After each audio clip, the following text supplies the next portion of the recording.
to address the question from Honorable Mashako, in terms of the growth of our revenue.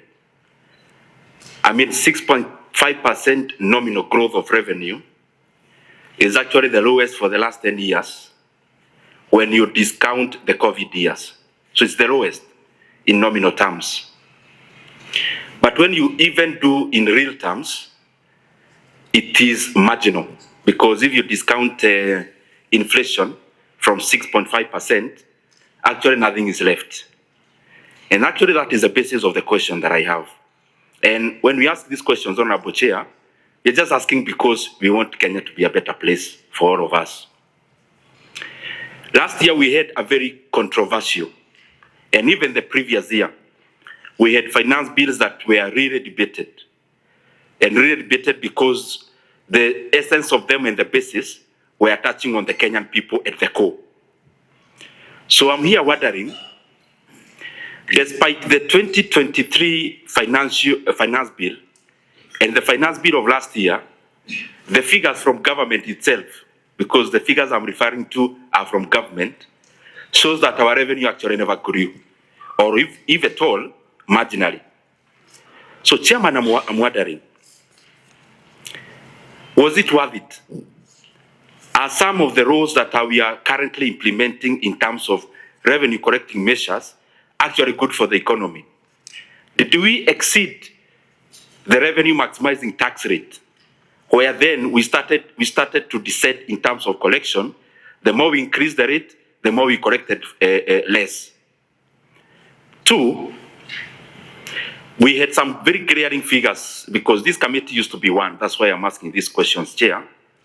We had some presentation, which I'm sure you've also been presented in your committee, that even in the growth of our economy, the sector of construction not even decelerated, but contracted last year. That construction sector in Kenya actually shrank. It is a period where we have housing construction all around. That is a paradox, Honorable Chair, because on one side you have photographs of houses going on, but on the other side, the same government data shows that construction sector actually shrank. Many times we blame roads. We say, road sector was not growing. But if you look at the sector releases of the previous year and last year in terms of roads, there is not much difference. But again, even the component of construction, cement consumption actually went down last year. That even when we have housing projects, cement consumption actually shrank last year. So the question is, Chair, based on where you sit, is the housing levy better with the government or in the private hands? Because when this money was in the private hands, then we had a growing and booming construction sector. When we cede this money to government through actually our salaries, construction sector is seen to shrink. I would want to hear your view, because this is data actually from Kenya National Bureau of Statistics. Lastly, we have seen that you are moving in terms of schedules, very important issues, and especially moving from zero to exempt, things that are very important in our agricultural sector. As you're aware, 70% of the rural population in Kenya are engaged in agriculture.